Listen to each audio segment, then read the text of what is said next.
hopefully this one will work. So I hope you see that. So basically, this is our running order for today. So we're going to have welcome introduction, setting the scene, exchange of good practice, quality management, next steps, and then evaluation.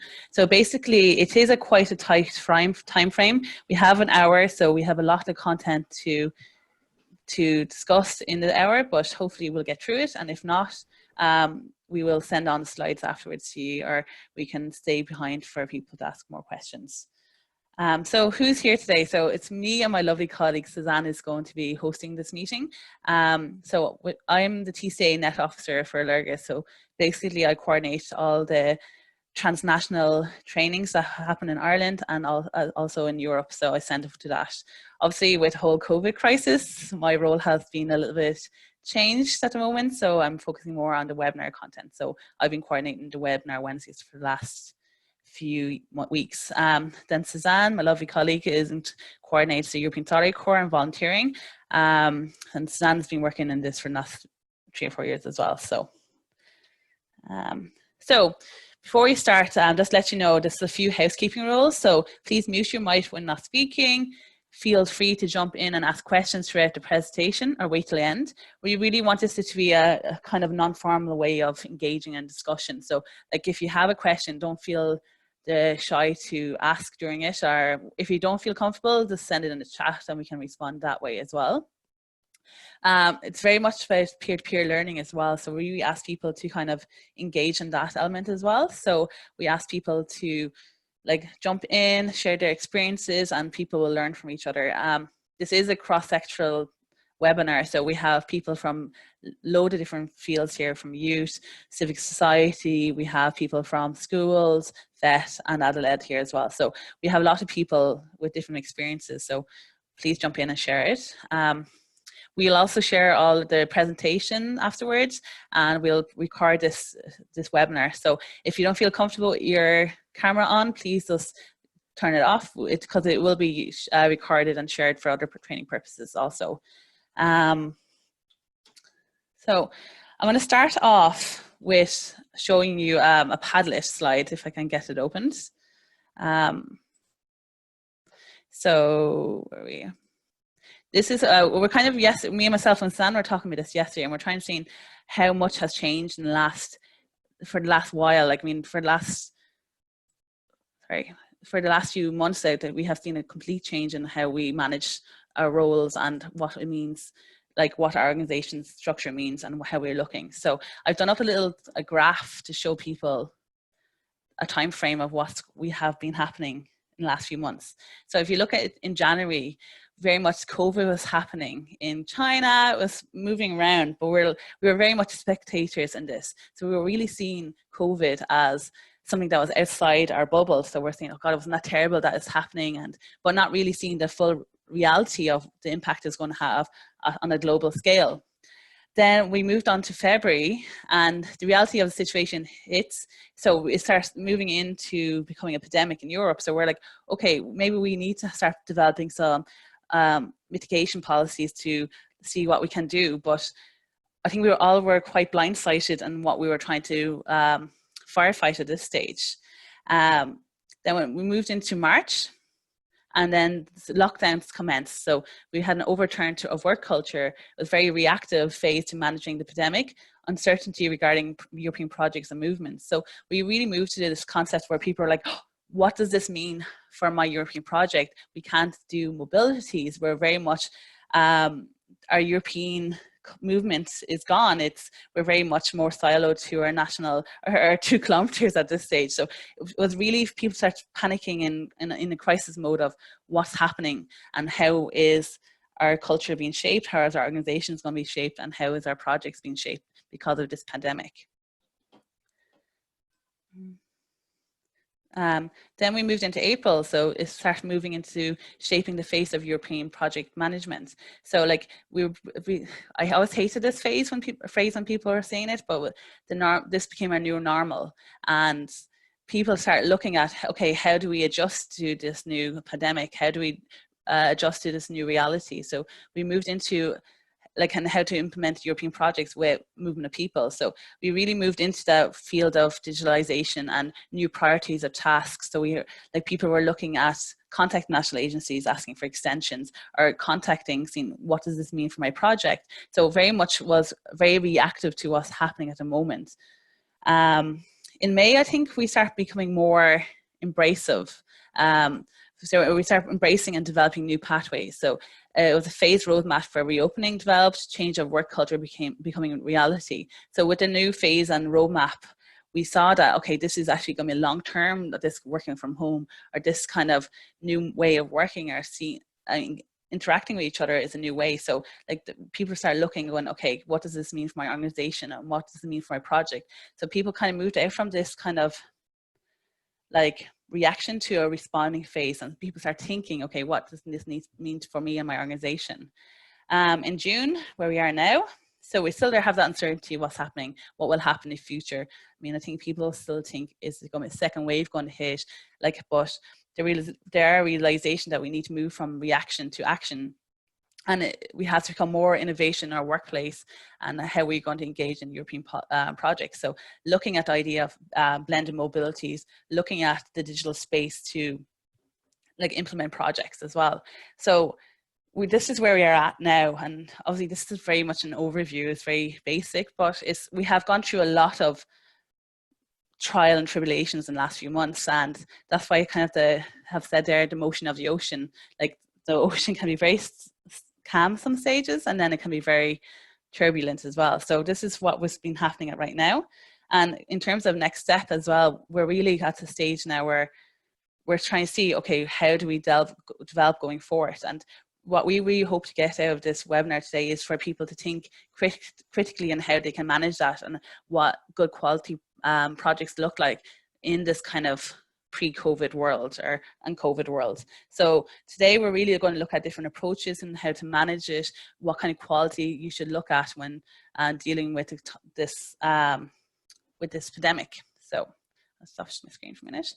So we're really going to have we're going to spend the next 40 minutes, and we have a workshop as well on those themes and topics, and to really learn from each other as well. So let me share my screen again. Okay. So I can see this. So we are here now. So I'm not sure if anyone has ever heard of the triage approach. Basically, as researchers. Oh, we can't see your screen. Can you not? No, it's not shared. Okay. Can you see that now? Can you see that, Suzanne?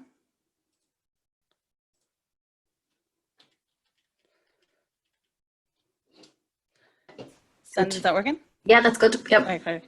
Okay, perfect. So this is like a triage approach. So basically, a triage approach happened back in the wartime. So where Napoleon was looking at how to manage different ways of prioritizing the wounded.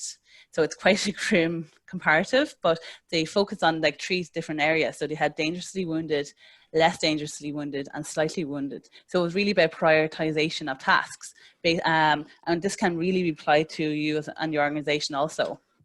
So in terms of project management, a project management triage is essentially an effective management process of dividing incoming work crises, project issues, and amendments by priority level. So the highest priorities are handled first.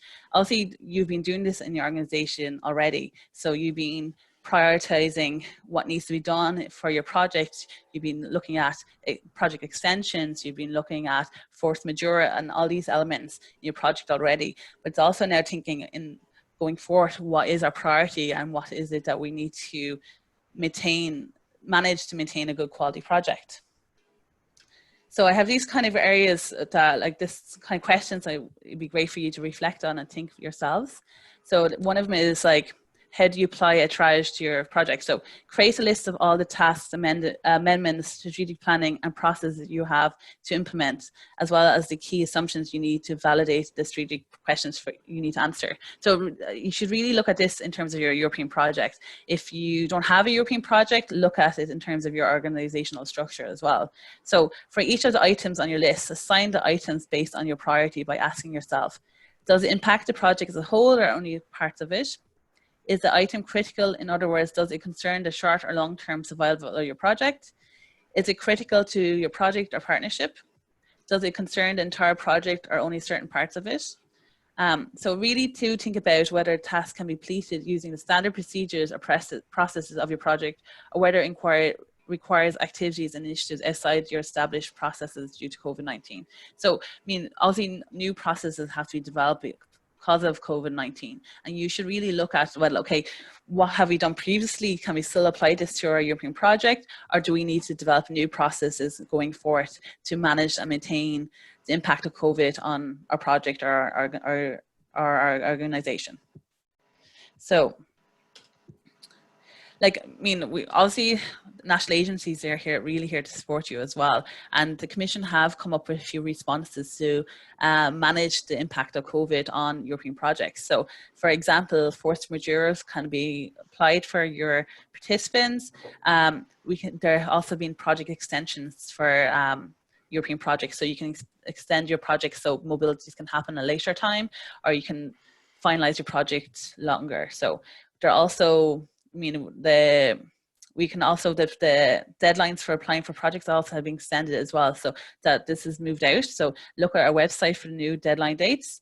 And national agencies have then been asked to closely follow the problems faced by participants, especially young people who are currently abroad, so that immediate and adequate support can be provided to them. So, I mean, all my colleagues, and like Suzanne included, have been really working closely with like volunteers and also with organizations to really try to support people's the capacity to manage the impact of COVID. And we really are here to help and support you. So if you do feel you have any questions, or even today, you can ask us afterwards as well. We really want to support and maintain good quality for the projects, and also for newcomers coming in, that they don't see COVID as being a huge hurdle for them in their projects. So I never changed this, Anne. So basically, we had this conversation about how the word crisis and opportunities in Chinese is in Chinese. Chinese, yeah, sorry, I'm not good. Chinese is the same word, but when we're researching more into this as well, we could really see that in Greek is it's the same opportunity, it's the same kind of concept. So the word crisis comes from the Greek to separate, to sift, which means to pass judgment, to keep only what's worthwhile. There's an opportunity in every crisis, and the deeper the crisis, the better the opportunity can be. So obviously we all have amazing opportunity now post-COVID to really kind of reflect and be critically analyze what's been going right, what we can change as well. So right now we really want people to kind of go into breakout rooms and really discuss their project. So we want people to discuss their project, what they've been doing. We have 5 questions put in place, so we can ask you to answer them, or they can be just a guideline for you to discuss the themes and topics around European project and COVID and the impact it has on your organization and your project. So we have a Padlet, so we asked one person to give feedback and write into it. We have this is for 15 minutes, so we're going to break it into rooms for 15 minutes. The Padlet link is in the chat, so once you're in there, please choose someone to discuss it, and then we'll kind of feedback afterwards. So let me just stop my screen. Does anyone have any questions or anything like that, or everyone's okay? Oh, sorry, I don't see the link in the chat. Okay, let me see. I'll send it again. There is it again. So perfect. So Suzanne's going to put... Sorry, Carmel, maybe you have a chat with some specific person, because in the general chat... You keep putting it in the private chat, Carmel. All right, thank you. Thank you. Sorry. So there it is. Suzanne's going to put us into breakout rooms, so for people to chat. So we have 15 minutes and we'll jump in and out of them as well. So there we go. That's working, is it? Oh yeah.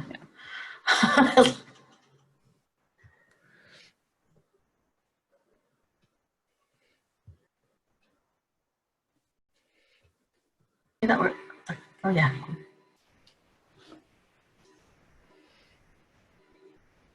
Screen sounds. Is that everybody back now? Oh, we're back.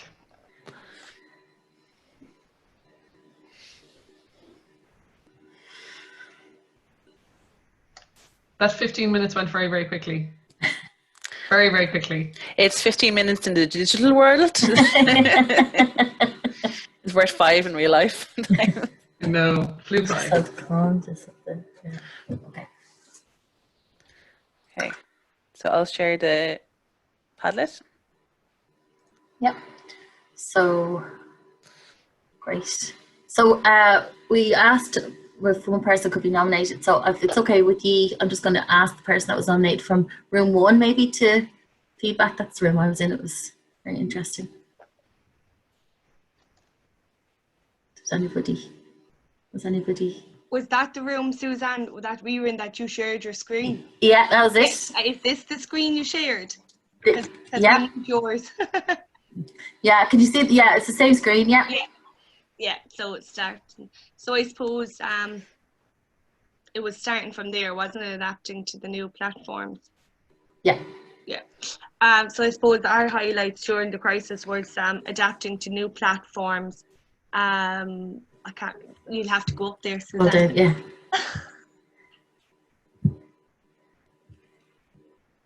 Yeah, there was. Yeah, was that ours? Yeah, that was ours, yeah. So adapting flexibility, resilience and finances for NGOs, and how can projects restart without financial backing for the NGOs now. I suppose what did we find most challenging during the COVID-19 was, sorry now. If I can just come in there, and I think, yeah, because I had to write for them on the screen, yeah, but I think what was what was good and nice and also interesting was that actually a lot of you were new and you're just about to embark on the idea of European projects and stuff. So I think that the most challenging probably part was that there was so much maybe uncertainty and you know, that's kind of what I felt from the group around the European projects and stuff, you know. I don't know if you agree with that, Enya, and the rest. Yeah, no, that you have it, yeah. Thanks. Yeah, no, that's it. And I might just go on because how did you and your organization digitally adapt to the crisis? I think everybody agreed in the group that actually we adapted very quickly. The learning curve was very steep, but there was like positives to that in terms of you could reach people that were very hard to reach or almost in their homes, and that the visibility of the organization was raised, and there was another way of being seen in the community. I think that's what we said, isn't it, Enya and girls and rest. I think it was a good point actually somebody made in the group that what have you learned and new in the way you approach your project, plan for crisis and have a few different approaches, being confident and comfortable using the different platforms and understanding that they're not always, there's something about being effective too, that just because there's a new fine angle, amazing bells and whistles thing, that maybe it might be just as effective having a phone call, you know. So that was some of the things that they learned. If you can scroll across there, Carmel, sorry. And then one of the things that they had to discuss was to see the project, but maybe it's not really the project because very few people have the project, but more around their work and how there's been specific policies drawn up to adhere to the new guidelines, which has obviously impacted on the work and stuff. So I think that's everything that we discussed in room 1. Sorry now to have jumped in there, but I know that I did the typing. So if you can agree with me, Enya, or add anything else, or no, thanks a million, Suzanne. You are great. And then maybe room 2, if there's anything different or new that we didn't discuss there. I done the typing there for room 2. In the first one, what's the highlight of your crisis? You robbed our ones because we actually typed the first bit there that you robbed. But anyway, No, we said the adaptability and the flexibility there. We have Jan on from Italy, and he works for an NGO, and he was saying like initially they're finding it hard, the NGOs, to get finances. You know, the finance have run out for that side of it. So how are they going to come back from that? You know, I work from a different area, so we're kind of okay. But like the NGOs, he said initially are finding it hard. You know, with the money thing. In our challenges. What do you find most challenging? I can't remember what you wrote there. If you scroll up or down. Oh yeah, there we go. Go back down. Next. I don't know what we wrote there. The second level here, yeah. So disappointing. We said like there was huge disappointment for the students who may not go. So, for example, one of our participants is in second level, so they were still in fifth years. Those fifth years are now going into sixth year. So they might, you know, they're not going to go 106 year for 2 to 3 weeks abroad because it's naturally the year they're in. No matter what area, like all my students were disappointed as well. My students are now finished. I have told them that they are allowed to go if they're available when the projects are running, but they may not be able to go at that time. And we said there's uncertainty. Like when can we go? Like we still don't know when we can run. I said having 2 projects to run now. Sorry, I didn't even know you were in this. I said I'd be wrecking Elva Duggan's head having I've had enough running 1 project at a time. Now I've got to run 2 simultaneously. You're not wrecking our heads at all, Micheál. You're doing a great job. You're doing brilliantly. But like running 2, you know, when even keeping the financial side of it is going to be a nightmare. Making sure you're on the right you're on the right year when you're taking money out of X and Y, putting it into Y, like, and so on. How did your organisation digitally adapt to the crisis? We said an awful lot of us were already kind of using online stuff prior to this, personally, with all our projects, so we didn't find that too bad. We didn't actually really discuss have you learned anything with no approach, because at the time when we in the last one, did you see our project with a different lens? We called it risk. What do we write in there, lads? If you scroll up or down there, we called it risk. There we go. Risk exchanges was the term we came up with. Like, you know, at school level, we say with student exchanges. Would parents now take in a student from a foreign country into their house knowing the risks? Probably not. Like, would our students go abroad? Would our staff go abroad? Do you know? My colleague there from Jan from Italy, they found it hard to find students to take part in non-formal projects before COVID. So now he thinks it's going to be nearly impossible, you know, to tell parents and to get parents to see the importance of non-formal education. So for all Jan, there's an awful lot of work to do for his future projects. But risk exchange, I just thought was a good term that we came up there. Sorry, I don't know her first name. H English there came up from. Sorry, I don't know your first. Love it. Yeah, so risk exchanges. That's what we've got to deal with. How are we going to adapt to that? And I think that was us.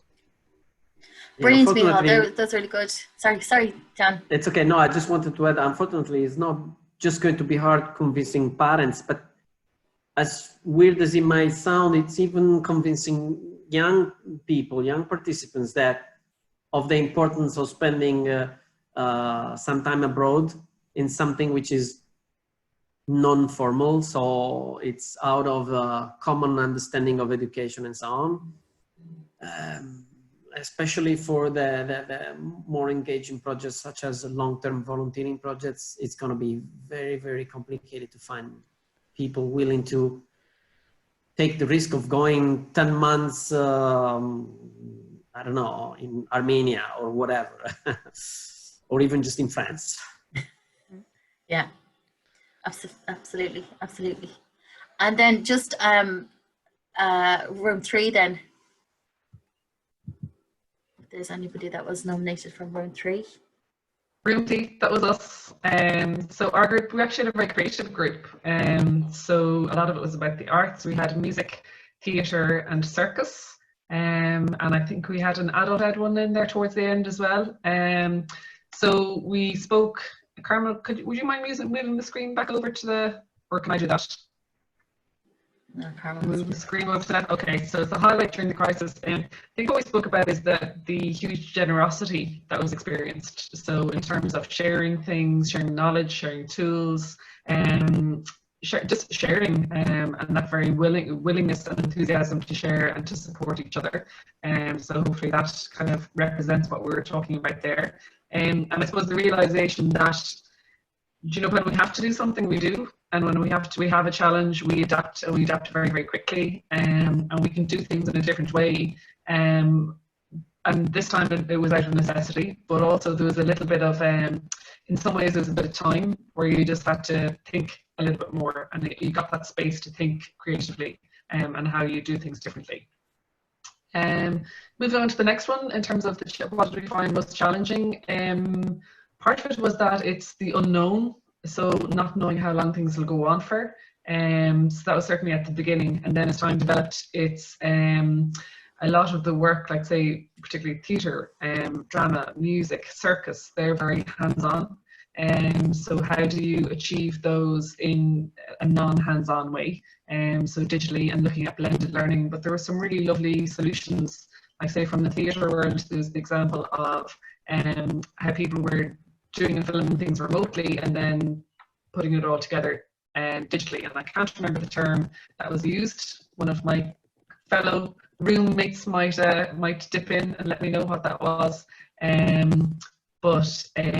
Oh, is my connection not great? Sorry. Yeah, it's not great, Ava, sorry. I don't know if anyone else has kind of experienced a bit of crackling there. Anyone here? Will I just shout? Is that better if I shout? I'll shout a bit. Normally my voice carries, but yeah, I'll shout a bit. Or maybe if people aren't speaking, if they wouldn't mind muting, if that would help as well, maybe in terms of the sound. No, it's in your microphone, I think it's crackling. Okay, sorry. Okay, do you want me to do anything? What did you get, or where was I talking that you missed or may have missed? No, I just think it's just add in whatever you've left to say. I think you're audible anyway, just a little bit crackly. Okay.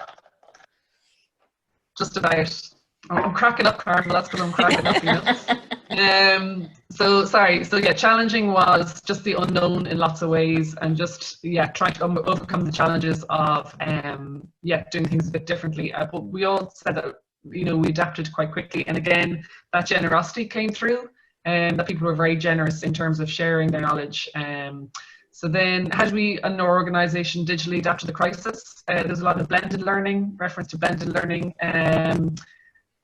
Put on webinar Wednesdays from the National Agency perspective. If you wouldn't mind going back up there to blended learning, Carmel. I think it's up a little bit,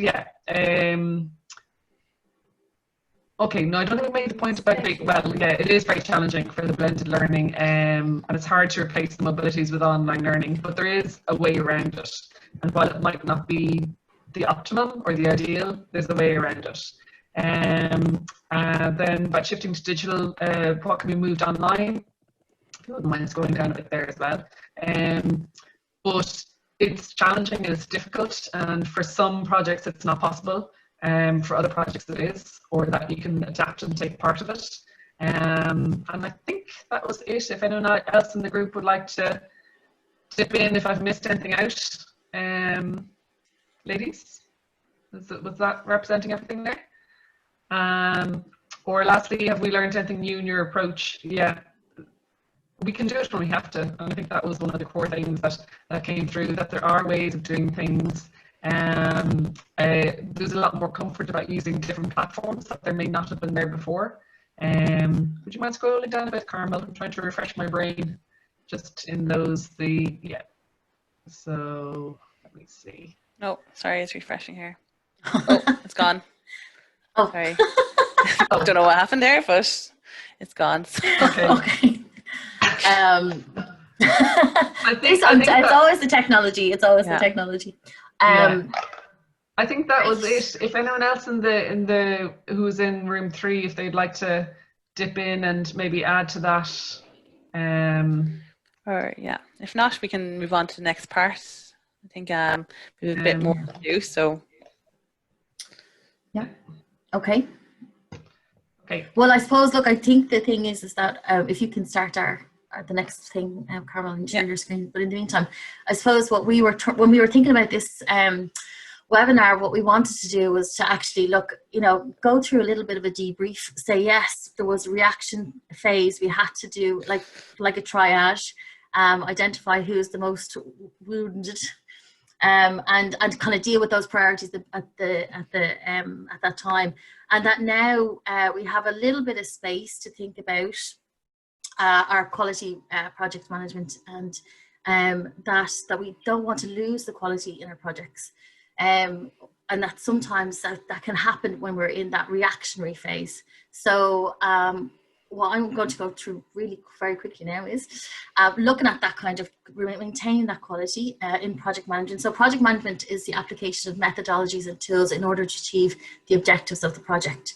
Quality management is the key pillar in the European project management. So projects can be delivered on time and within budget. However, without good quality management, they may not provide added value or be fit for purpose. So quality should also be considered from both a project output and a process perspective. You would have, for anyone that has written an application in any of the programs, you would have been required to outline how you'll monitor the progress and the quality of your project. This involves both the project management and the quality management. So you would have identified some of those areas in your application. In those key areas, I'm not sure if you can see them underneath one. I know I can't, but anyway. But quality is a very broad term with different interpretations and understanding across all project partners. And it is important that there's a common understanding and approach across the partnership, particularly related to the common terms used. So quality management involves developing processes or templates for verifying the progress of the project. So for example, you might have task lists and it involves decisions from all the project partners. But there's also approaches and tools to verify the quality of the project processes. So you have things like the partner meetings, the communication with all the participants and stakeholders and all that kind of stuff that actually help you make sure that this is good, that it's working, that what you are producing is actually of good quality. So we just talked about some of those impacts of the COVID-19 on the European projects. So things like relevance and need and objectives might have changed. Communication and connection was affected. Different national priorities and realities. There was, as things progressed across Europe, things definitely changed. The activities were impacted. There might have been a risk to the commitment and the motivation, definitely to the tasks, to the participants. And I think that's some of the things that we discussed in our group as well, actually, is that, for some of us we were surprised at how young people reacted. We thought they were more resilient, or our colleagues, or, or even our partners. So they were all impacted. There was limited or no travel. So there was limited meetings face to face. And then also I don't think in any of the project applications I've ever read was global pandemic ever in a risk assessment or crisis management. So this then affects the outcomes and the outputs, and this is all about project. These affect then the quality both in project and your project management, but also what comes out of the project then as well. So coming through all of that process, and I know we're still in this kind of uncertainty, but what have we learned? So one of the things is that we have to, in order to have a successful project, it must meet its quality objectives by utilising an integrated and flexible quality approach. There is no size-fits-all approach, therefore it is not expected to have one named methodology, but a range of different methodologies, because just because something works in one project doesn't mean it'll work in another. And as we know now, different things can happen and affect how then you work. So it's best to have a different range of methodologies. You might consider to develop a quality plan. Quality management is linked to avoiding risks and should be built on all aspects of the project management.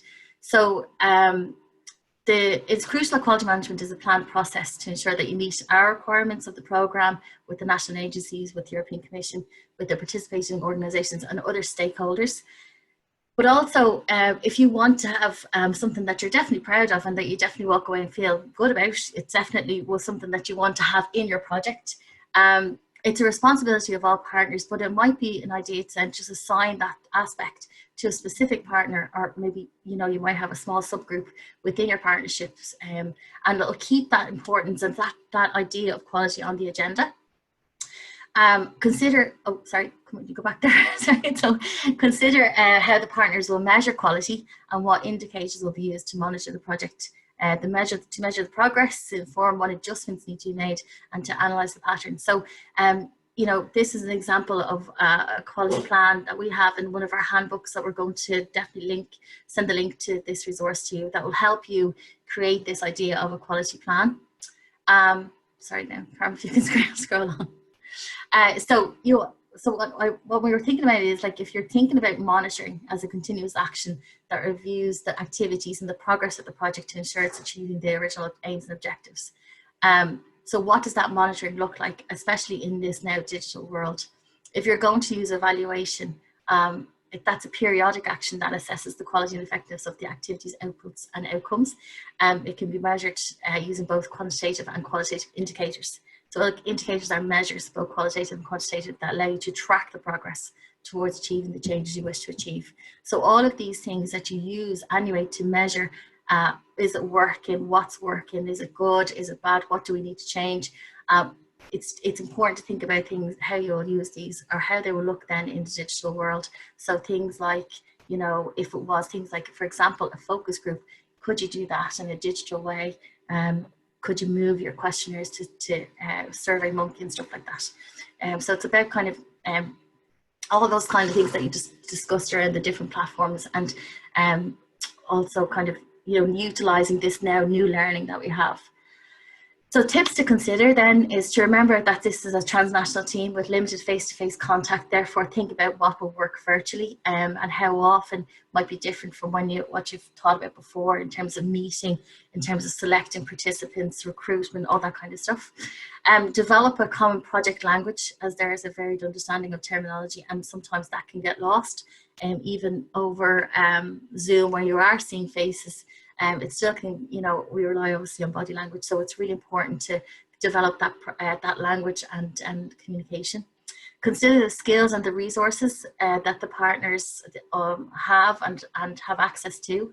One of the things we're thinking was to stay connected to each other by including the milestones throughout the project to celebrate what you've achieved so far. So it's a nice way to be connected and to kind of recognize the work that you've done. Do not underestimate the timeline for each activity. I don't know how you feel about it, but I definitely know for us in Léargas, it takes a lot longer now to go through some very simple tasks that, you know, just required you going over to a desk maybe and chatting to somebody. So do not underestimate that time. Develop common templates. So, you know, with also understanding that there are different cultural norms and that they may need to be modified depending on the partner country. And remember that each activity is not exclusive and feeds into and impacts on other areas of the project. So, you know, these timelines feed on and feed on, these milestones feed on, and they build up to then reaching and achieving your good quality objectives. You might also then consider a structured form or reflective practice built into the project management. So this kind of helps to contribute to an inclusive team. It creates a space for all perspectives and ensure relevance and clear connection to this project scope and needs. It captures learning gained and contributes to the continuous improvement of the project.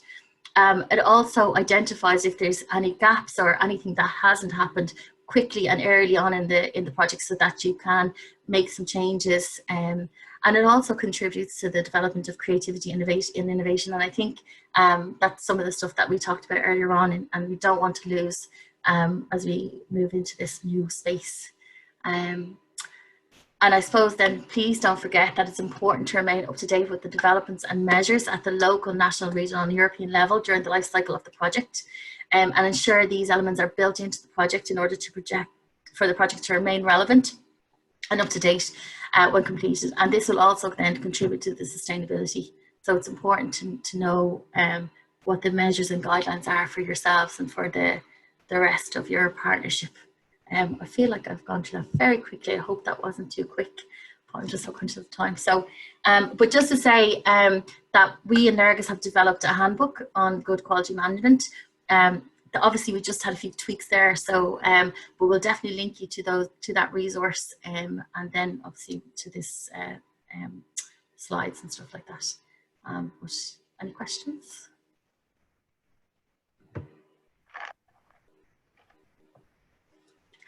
I'm taking that as a good sign. Will you be emailing us those slides? Yeah. And just sorry, no, the previous webinars I went to sign up for, but they were sold out because we're on the vet site. Are they available? Like, are they up on your site? Is that okay? Thank you. It's perfect. I'll go back and look at them. Oh, Carmel, you're muted. Oh no. Yeah, sorry. I have a lovely little button here. Yeah, everything we have is online as well on our Léargas website. We're also going to be looking at doing another phase of webinar Wednesdays coming up until September, maybe the beginning of August, where we're looking at doing 12 more webinars, and we'll be looking at more themes and topics as well. And we might even reflect on some of the ones we've done already, because they were quite popular, and we had a bit of trial and error, the learning curve in the pandemic, where we had only limited 20, but realized that actually we should have that opened up to more people. So we'll have that opportunity again for people as well. And I think one thing I think is noted as well, like during the pandemic, is how important European projects are to the culture of an organization, but also like for us as well. So like I think even individually, you feel like we're part of a wider community, engaging at a European level. And I think one of the strengths of the epidemic is realizing this as well, and realizing the importance of European projects in being integrated into our organization or into our learning as well. So, may I ask a question? Is that okay? Yeah. Yep. Just I use you brought out a toolbook years ago, and a toolkit, and it was organizing youth exchanges, but it's just really, really useful on loads of different levels, on youth pass, on little activities to establish a baseline of hopes, fears, expectations, all those kinds of things. Is there anything like that for evaluations, that specifically then when you're looking at indicators, you know, how do you, with your partners, I mean, there's so many different ways of doing monitoring and evaluation, but it's actually collecting those indicators as you go along, and that's the piece that sometimes gets lost. Is there a toolkit for that? Well, I suppose, yeah, like, look, the handbook has actually very specific tools that you can use, and ideas and guidelines about that. But I suppose what we would say is that it's really good to nominate somebody to be responsible for that, as you would say for the finances, or as you would for any other. Yeah, you know. Absolutely, but it's just kind of sometimes, you know, different partners have different kind of skill sets, or you're dealing with small voluntary organizations. No problem with people putting their hands up saying, yes, I'll volunteer to do that. But I have a real problem with kind of sometimes the robustness of that. And I just find, you know, even, you know, I had a partner from Bulgaria who volunteered to do Youth Pass, and I, you know, had a really, again, another really good toolkit on what is Youth Pass and Youth Pass activities, and kind of, but I just, yeah, with the evaluation and monitoring, and specifically collecting the indicators, you know. Yeah, and we see that as well, don't we, Suzanne? Yeah. Like the kind of at the like assessment stage, final report stage is always the weakest of the other relevancies and implementation. It's I mean, people can't identify the impact of it, and I mean, obviously there are loads of trainings in terms of impact, but maybe not so much more on indicators. But we do have the, you know, the Impact Plus tool, which I can send on as well as part of this as well, which it goes through like trying to identify indicators and how to manage impact. So I'll attach that to the evaluation as well. And it might be something that we look at doing another webinar Wednesday on, in terms of evaluation and monitoring and impact.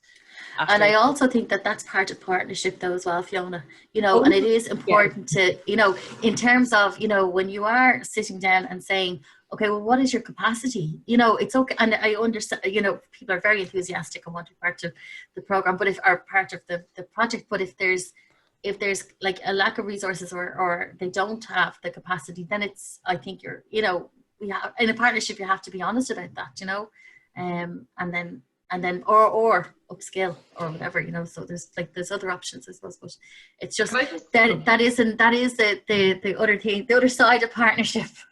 That's from my own personal Léargas experience. Yeah. Can I just add as well that two colleagues, so Siobhan Wallace and Denise Shannon, developed a project management guidebook. Is that the one that Carmel and Susanna are referring to? Yeah. Oh, right. Okay. Yeah. I thought there might be one specially for EVS, but no, that's a good guidebook, and it's developed by Yeah. is developed by project practitioners. So it's not just kind of the Léargas or the European Commission Yes. side of things. Yeah. It's actually really constructive in terms of from the projects themselves. Perfect. Thank you. Say there's a dog fight happening outside my window. What we'll do is we're over time now, so I'll send in an evaluation afterwards asking for more recommendations in terms of webinars and feedback. We'll also send you on the booklet, the presentation slides, and the Impact Plus resource as well. I really hope that it's been worthwhile for people to attend this and they've got even food for thought. If you do have any questions, we're all here to help and support. I mean, we very much have a supportive approach in Léargas, so please feel free to give us a message or anything like that, or any queries you have, and we'll help you out.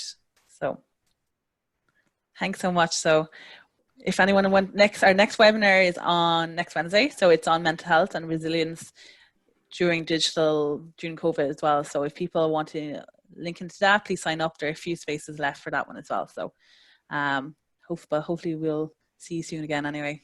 So thank you. Okay, Thanks. Bye. Bye. Thank you. Bye. Thank you. And Micheál, if you have any questions or queries, you can hang on, or I can give you a shout afterwards. No, I'm kind of like, I've just, look, where we're going is cancelled. I'm waiting for a refund from the flights we booked. Yeah.